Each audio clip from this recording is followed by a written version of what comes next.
우리 송구 영신 예배 때 이 서약을 다 했죠. 기억하시죠? 서약을 다 하셨습니다. 근데 첫 번째 항목이 뭐냐면 기본입니다. 기본. 그 기본에는 뭐 여러 가지 공예배, 성경 읽기, 기도, 헌금 생활 이런 주제로 기본이라는 큰 제목 아래 놓여져 있는데 다 서약에 표시를 하셨으리라고 생각을 합니다. 그래서 1월은 사실 이 기본을 다시 한번 돌아보고 기본을 다지는 달입니다. 운동선수들이 슬럼프가 와요. 이렇게 프로 선수들도. 그러면 반드시 그들이 하는 루틴이 뭐냐 하면 2군으로 자청해서 2군에 내려가서 기본기부터 다시 합니다. 모든 운동선수가 거의 비슷한 회복의 과정을 밟죠. 신앙생활도 슬럼프가 와요.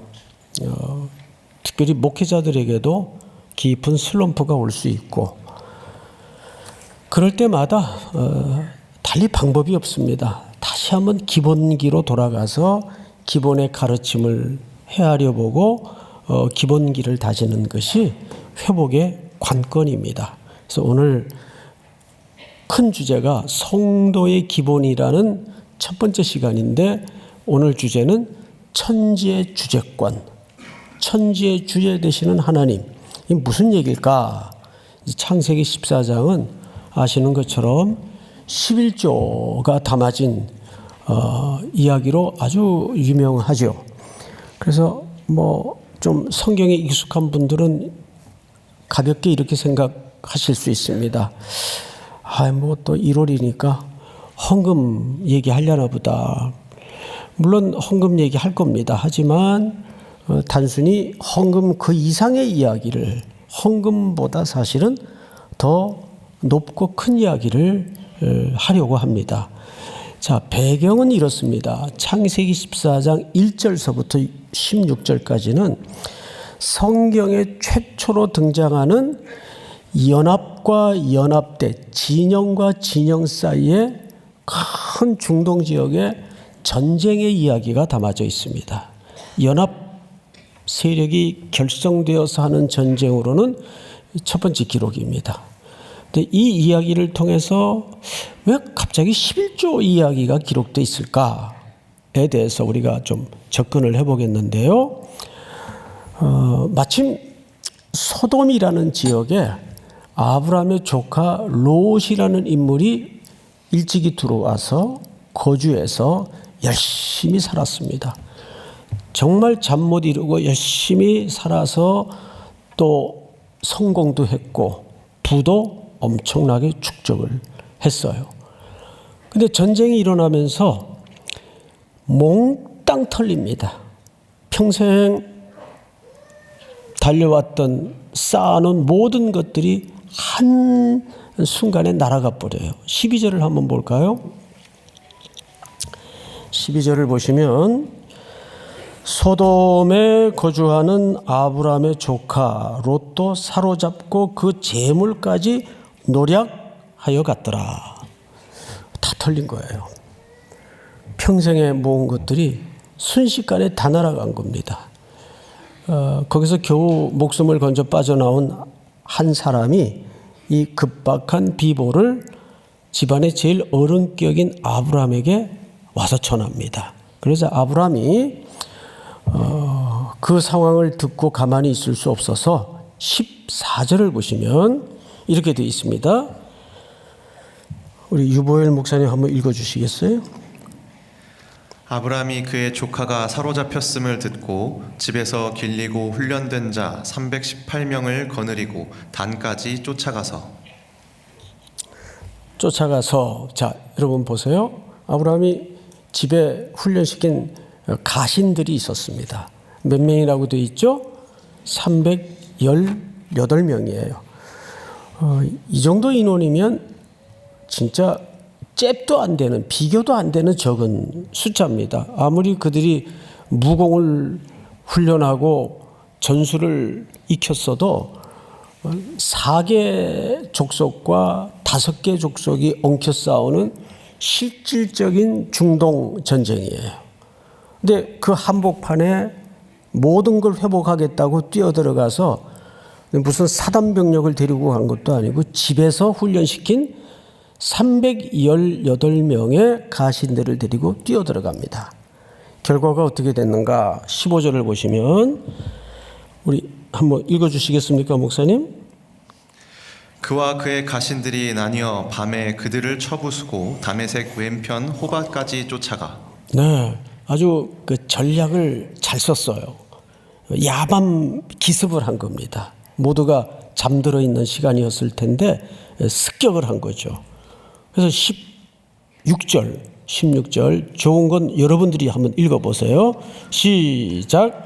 모든 빼앗겼던 재물과 자기의 조카 롯과 그의 재물과 또 부녀와 친척을 다 찾아왔더라. 아멘. 여러분들에게도 금년 한 해 이런 회복의 은혜가 있기를 축복합니다. 회복이 될 줄을 믿습니다. 자, 그런데 여기서 우리가 영적인 좀 상상력이 요구됩니다. 지금 아브라함의 기분이 어땠을 것 같습니까? 한번 생각을 해보세요. 소위 이제 어깨 뽕이 올라가고, 야, 봐라 말이야. 내가 이 300여 명밖에 안 되는 적은 병력으로 9개 족속이 엉켜붙어 싸우는 실질적인 이 큰 전쟁 속에 뛰어들어가서 전부 회복해서 전부 찾아온 거예요. 얼마나 의기양양했겠습니까? 한껏 기분도 업되고 또 마음도 고조되어서 이제 돌아오는데, 고대 전쟁의 관습 속에는 그런 승리를 안고 돌아오는 장수를 왕들이 마중 나가서 환영하는 세리머니가 있어요. 사실 그건 지금도 있습니다. 현대에도 우리 그 7, 80년대 파병이 많았습니다. 그러면 적은 단위 아니고 한 사단 병력이 예를 들어 월남 전쟁을 마치고 또 임무가 끝나서 돌아오면 대통령이 직접 나가서 병사들을 맞습니다. 그동안의 노고와 혁혁한 공로를 치하하기 위해서. 여기서도 똑같아요. 두 왕이 마중을 나와요. 함께 동맹을 맺고 있었던 관계입니다. 자, 두 왕이 마중을 나오는데 17절을 제가 읽겠습니다. 아브라함이 그돌라오멜과 그와 함께한 왕들을 쳐부수고 돌아올 때 소돔 왕이 사회 골짜기 곧 왕의 골짜기로 나와 그를 영접하였고, 18절 다 같이 시작. 살레말 멜기세덱이 떡과 포도주를 가지고 나왔으니 그는 지극히 높으신 하나님의 제사장이었더라. 아멘. 자, 소돔 왕이 마중을 나왔고 또 성경에서 가장 신비스러운 존재로 소개되는 멜기세덱이 마중을 나왔어요. 이 멜기세덱에 대해서는 잠시 후 소개를 따로 드리겠습니다. 두 왕이 마중을 나와서 왜 마중 나왔겠습니까? 승리를 안고 모든 걸 회복해서 돌아오는 아브라함을 환영하기 위해서입니다. 이제 환영사가 이어지는데 먼저 멜기세덱 왕이 환영을 합니다. 이렇게 시작을 합니다. 18절. 살렘 왕 멜기세덱이 떡과 포도주를 가지고 나왔으니 그는 지극히 높으신 누구의 제사장이죠?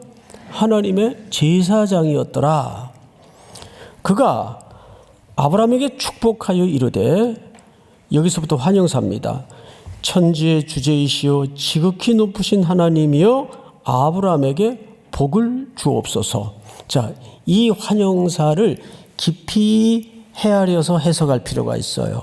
이 말은 무슨 뜻인가 하면, 지금 한껏 기분이 고조되고 의기양양해서 승리에 도취돼 돌아오는 아브라함에게 실질적으로 찬물 한 바가지를 끼얹는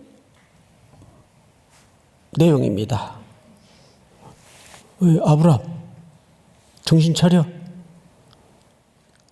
어깨 힘 빼고 하면서 하는 얘기가 이 승리와 이 결과와 이 쟁취와 이 회복은 네가 전략을 잘 짰거나 병사들의 용맹성이 유난해서 얻어지고 되어진 결과가 아니야. 여기서 천지의 주제이신 하나님이요. 이 천지의 주제라는 말은 오늘 키워드입니다. 세 가지 의미가 담아져 있는데 창조자란 뜻입니다. 그러면 그분이 만든 모든 것은 누구에게 소유권이 있겠습니까? 창조주, 만드신 이에게 소유권이 있습니다. 그래서 두 번째 개념은 소유권자라는 뜻입니다.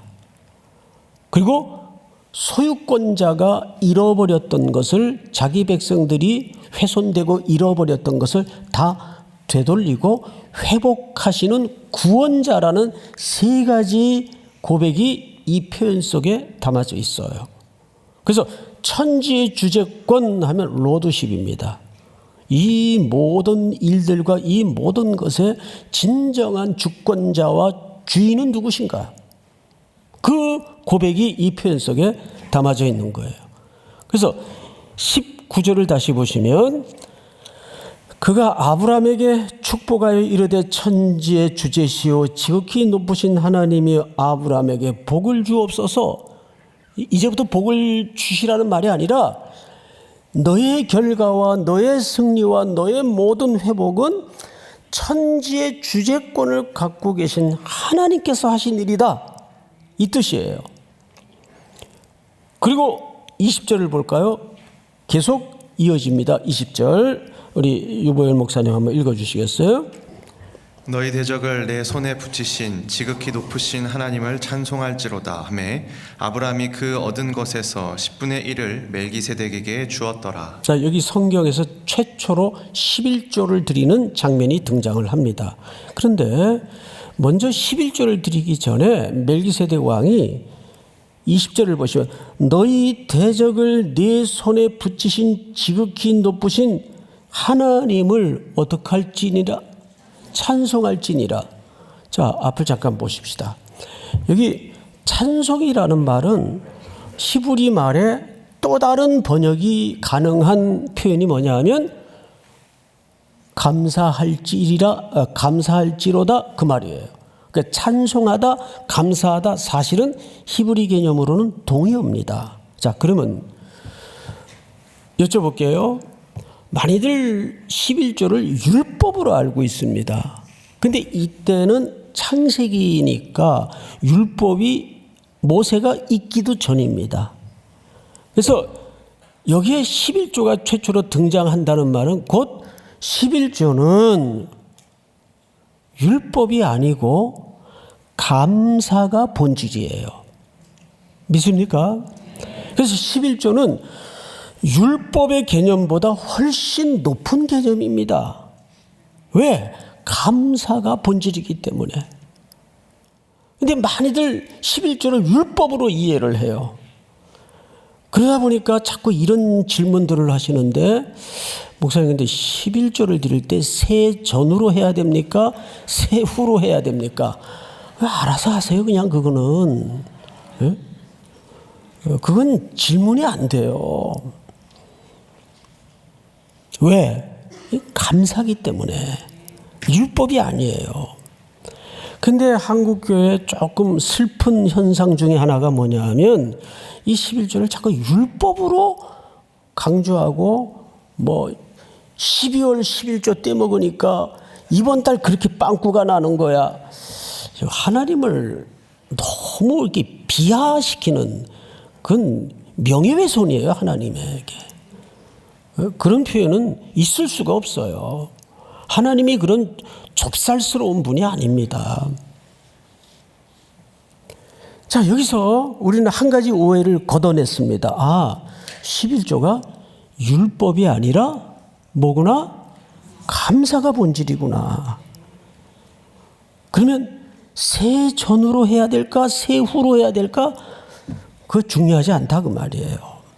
자, 그런데 여기 더 중요한 얘기가 담아져 있습니다.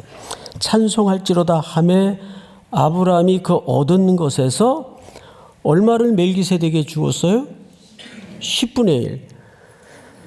그러니까 자꾸 11조를 율법으로 생각하니까 10분의 1이면 100만 원 수입 있는 사람이면 10분지 1, 10% 떼서 드린다. 이런 산술적 개념으로 오해를 할 수밖에 없단 말이에요. 그런 세금 떼는 그런 개념이 아닙니다. 그래서 여기서 11조라는 의미에 대해서 정확하게 번역을 하자면 열의 첫 것을 얘기합니다. 그러면 고대 사람들, 특별히 히브리 사람들에게 첫 것은 뭘 얘기하냐면 대신한다, 대표한다. 장자가 첫 번째 아들이라는 개념이 아니고 나머지 형제들을 대신하고 대표한다 그 말이에요. 믿습니까? 때문에 만물은 기력의 시작이라고 그랬어요. 우리가 11조를 드린다는 것은 10분의 1을 드린다는 산술적 의미가 아니고 이런 뜻입니다. 이 모든 것이 하나님께로부터 왔고 하나님이 주인이시오니 하나님이 은혜를 주셔서 내가 누리는 분복이오니 하나님께 모든 것을 드립니다. 그래서 열의 첫 것, 가장 좋은 것, 첫 것을 드리는 거예요. 그러니까 이거는 고백입니다. 신앙 고백이에요. 그러면 열의 첫 것을 드렸으니까 이제 얼마가 남아요? 열의 9이 남아요. 그 9은 누구 겁니까? 어떻게 하셨어요? 9도 주님의 것으로 쓰겠습니다라는 고백이 같이 들어가는 겁니다. 왜? 모든 것이 주께로부터 왔으니 9도 내 마음대로 사용하지 않고 하나님의 선한 뜻에 맞게 사용하겠습니다를 담아서 고백하는 것이 11조 생활이에요. 그러면 이걸 지금 누구에게 드렸다고 되어 있죠? 멜기세덱. 멜기세덱이 누군가? 우리 히브리서 7장을 한번 같이 봅시다. 이 멜기세덱은 살렘 왕이요 지극히 높으신 하나님의 제사장이라. 여러 왕을 쳐서 죽이고 돌아오는 아브라함을 만나 복을 빈 자라. 여러분, 멜기세덱이 아브라함에게 복을 빈 자예요. 복을 빌었다는 개념은 고대 개념으로 윗사람이 아랫사람에게 그 뜻입니다. 자, 2절 다 같이 한번 읽어볼까요? 시작. 아브라함이 모든 것의 10분의 1을 그에게 나눠주니라. 그 이름을 해석하면 먼저는 의의 왕이요 그 다음은 살렘 왕이니 곧 평강의 왕이요. 3절 아버지도 없고 어머니도 없고 족보도 없고 시작한 날도 없고 생명의 끝도 없어 하나님의 아들과 닮아서 항상, 이 항상이라는 말은 영원히 제사장으로 있느니라. 그러면 이 존재는 멜기세덱은 사실상 누구의 그림자입니까? 오실 예수 그리스도의 예표였습니다. 그분이 뭘 갖고 나왔어요? 떡과 포도주를 갖고 나왔어요. 그분이 이 땅에 오셔서 떡, 자신의 몸을 얘기하시는 것이고 자기가 흘릴 피를 상징하는 것입니다. 내가 가서 나를 전부 들여 너희들을 구원할 것이다. 근데 그거를 누가 보내신 사건입니까? 하나님께서 보내신 사건이에요. 그러면 하나님은 우리를 위해서 가장 좋은 것을 내놓으신 분입니다. 그게 11조 속에 담아있는 예수 그리스도입니다.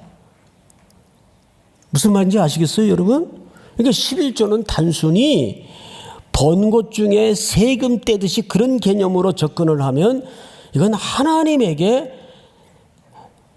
굉장히 불쾌한 개념이에요. 하나님은 여기 보시면 4절을 한번 볼까요? 4절. 이 사람이 얼마나 높은가를 생각해 보라. 조상 아브라함도 무엇 중. 여기 노량물이라고 번역이 되어 있는데 이걸 헬라 말로 다시 한번 들여다보면 이게 노략물이 아니라 가장 좋은 것, 그 뜻입니다. 첫 것은 가장 좋은 것입니다. 하나님께서 가장 좋은 분, 아들 예수 그리스도를 우리에게 내놓으셨어요. 그 은혜의 기초에 삶이 놓여진 모든 하나님의 백성들은 그 고백의 상징으로 신앙 고백의 차원에서 11조를 드리는 겁니다. 세금 차원에서 드리는 것이 아니고. 그 육아 전문가 분이 나와서 그런 얘기를 하더라고요. 아이들 싸움에 가만히 다양한 사정이 발생하지만 결국은 두 가지 때문에 싸운대요. 명예훼손과 소유권 분쟁이래요. 근데 가만히 들어보니까 그거 외에는 없어요. 애들 싸움 중에. 엄마 이거 내 건데 제가 가지고 놀아. 소유권 분쟁이 일어나요. 또 제가 나쁜 자식이라고 욕했어. 명예훼손이에요. 근데 우리는 하나님 앞에 그런 명예훼손에 가까운 삶을 살면서도 아무 강박이 없다면 이건 우리 신앙생활을 근본적으로 돌아봐야 되는 겁니다. 그래서 두 번째 우리가 걷어내야 될 오해가 뭐냐 하면 11조는 어떤 교회가 재정이 모자라서 강조하는 게 아니고 우리 신앙생활의 중요한 고백이에요. 신앙 고백이에요. 자, 두 번째 왕 차례로 넘어가서 한번 볼까요? 몇 절을 보시냐 하면 21절. 두 번째 소돔 왕이 마중을 나와서 이런 얘기를 합니다. 아주 짧은 이야기인데 제가 읽겠습니다. 소돔 왕이 아브라함에게 이르되 사람은 내게 보내고 물품은 네가 가지라. 이 짤막한 환영사는 굉장히 논리적이고 합리적입니다. 야, 너가 그거 버느라고 얼마나 했었냐? 잠 못 이루고 신발이 닳도록 손에 지문이 없어지도록 비벼가면서 네가 얼마나 고생했냐? 그러니까 그건 네가 가져. 네 거야. 이게 자중심적 삶을 요구하는 세상의 소리예요. 우리 속에는 항상 이 두 가지 마음이 있어요. 율법적인 사고를 나도 모르게 심어주는, 그 네가 수고했으니까 그 네가 갖는 게 당연한 거야. 누가 뭐라 그럴 사람 없어. 야, 보이지도 않는 하나님이 뭘 하셨다는 말이야. 우리 속에는 항상 이 두 마음이 대립각을 가지고 항상 하나님 앞에 헌금을 드릴 때마다 다투어요. 갈등을 일으켜요. 이 소리가 얼마나 우리 속에 매력 있게 들립니까? 물품은 네가 가져. 네 거야. 너 고생했잖아. 그리고 또 다른 각도에서 이거 11조 한 달만 좀 스킵해도 애들 학원비가 나올 텐데. 그럼 그 돈 의지하는 겁니까? 하나님에 대한 신앙 고백입니까? 그건 돈 의지하는 거거든요. 진짜 복이 뭔지 아세요? 하나님의 방법으로 하나님이 주신 것만 복입니다. 우리가 이 싸움을 하는 거예요. 그러자 정말 궁금한 거는 아브라함이 어떤 반응을 했을까? 굉장히 궁금해지더라고요. 아브라함의 반응을 한번 볼까요? 22절. 좋은 건 여러분들이 한번 읽어보세요. 시작. 아브라함이 소돔 왕에게 이르되 천지의 주제이시오 지극히 높으신 하나님 여호와께 내가 손을 들어 맹세하노니. 예. 네 말이 내가 아브라함으로 치부하게 하였다 할까요? 네게 속한 것은 실 한 오록이나 들매끈 한 가닥도 내가 가지지 아니하리라. 무슨 얘기냐 하면 2절을 보시면 아브라함이 이렇게 반응을 합니다. 소돔 왕에게 이르되 천지의 주제이시오 지극히 높으신 여호와께 내가 손을 들어 맹세한다. 여기 방금 봤던 표현 하나가 눈에 들어오죠? 어떤 단어입니까? 천지의 주제. 이 주제권은 창조와 소유와 회복의 주권자라는 의미를 담았다고 말씀을 드렸어요. 근데 아브라함이 방금 멜기세덱으로부터 받았던 그 말씀을 바로 적용합니다. 말씀 적용은 이렇게 하는 겁니다. 설교 때는, 말씀을 읽을 때는 그냥 은혜가 폭포수처럼 들어오다가 또 현실이라는 장면 앞에 딱 서게 되면 갈등을 일으키는 것이 연약한 인간일 수밖에 없습니다. 그게 나쁜 게 아니에요. 근데 그걸 이겨내야 돼요. 뭘로? 하나님이 내게 가르쳐 주신 말씀대로. 그렇습니다, 주님. 주님은 천지의 주재자이십니다. 내 생명을 구원해 주셨고 그리스도 안에서 새 삶을 출발케 하신 분이 하나님이십니다. 나를 새롭게 만드셨습니다. 그러니까 11조는 11조 이상의 우리 신앙의 전체에 걸린 주제를 담아내고 있는 겁니다. 믿습니까, 여러분? 그래서 사도 바울이란다. 이 아브라함이 하고자 하는 얘기가 뭐냐 하면 네가 나를 부자 만들었다고 자랑하고 돌아다닐까 봐 나는 실 한 오락이 들매끈 하나도 내가 내 소유로 삼지 않겠다. 다 주님이 허락하시는 것이니. 믿으십니까, 여러분? 이것이 먼저 내 안에서 기본으로 회복되지 않으면 사실 우리의 신앙의 전반에 걸쳐 회복이 상당히 쉽지 않습니다. 성경을 다시 보십시다. 23절 다 같이 시작. 내 말이 내가 아브라함으로 지포하게 하였다 할까 하여 내게 속한 것은 실 한 오락이라 들매끈 한 가닥도 내가 가지지 아니하리라. 이 아브라함의 이야기는 단순한 이야기가 아니라 신앙의 자존심이에요. 우린 내 자존심 무너지는 거는 부르르 떨 수 있지만 이건 하나님에 대한 내 신앙 고백과 함께 내 영적인 자존감이 여기 걸려있는 싸움이에요. 내가 여전히 하나님을 신뢰하느냐, 그분의 시간을 기다리느냐, 예수 그리스도의 피 흘린 가장 고귀한 아들을 이 땅에 내어주시고 나를 위해 십자가에 못 박혀 죽게 하신 그 예수 그리스도께 내 신앙 고백을 여전히 걸고 사는가. 그런데 지난 오랜 세월 동안, 아니 지금도 그런 현상이 있습니다마는 자꾸 이 11조라는 헌금을 율법으로 가르치는데 하나님이 굉장히 자존심이 상하실 것 같아요. 아닙니다. 11조는 감사가 본질입니다. 믿습니까?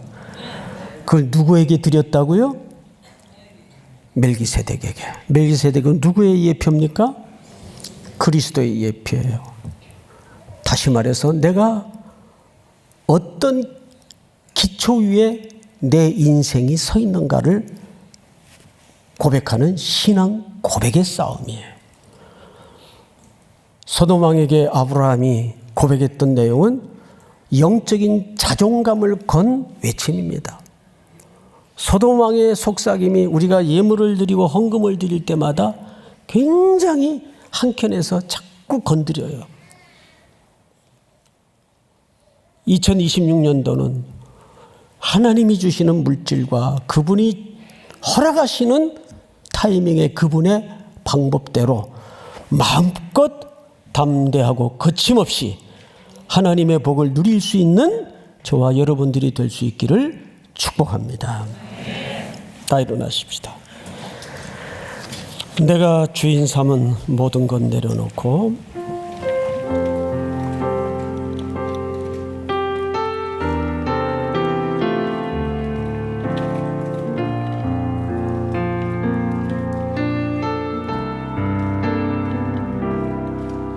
내가 주인 삼은 모든 것 내려놓고 내 주 대신 주 앞에 나가 내가 사랑했던 모든 것 내려놓고 주님만 사랑해. 내가 주인 삼은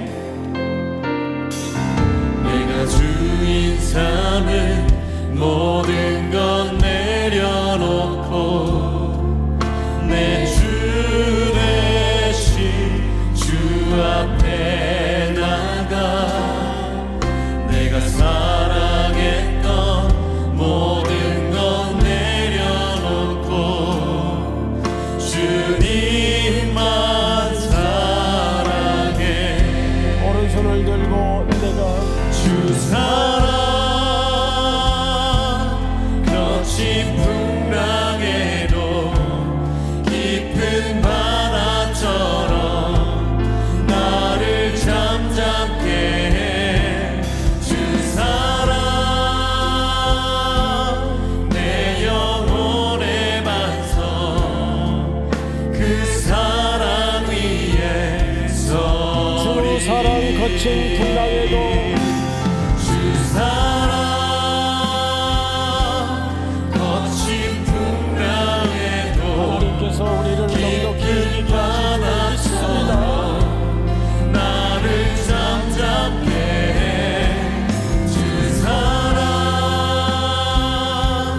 내 영혼의 반석 그 사랑 위에 서리. 서신 채로 한번 기도합시다. 소리를 크게 내지 마시고 나직한 기도로 성도의 기본 11조는 헌금의 문제를 넘어서 우리의 신앙 고백입니다.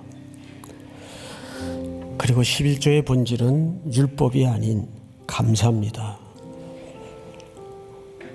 가장 좋은 것, 나에게 아들 예수 그리스도를 내어주신 그 주님께 나는 평생에 걸려 하나님 앞에 어떤 고백으로 영적인 자존감을 붙들고 살아가고 있는가 돌아보십시다.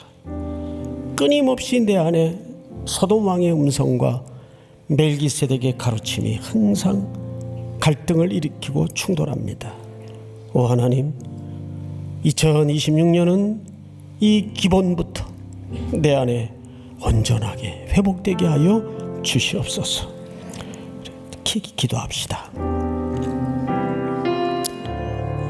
사랑하시는 주님, 올해는 우리 삼일교회 성도님들 경제적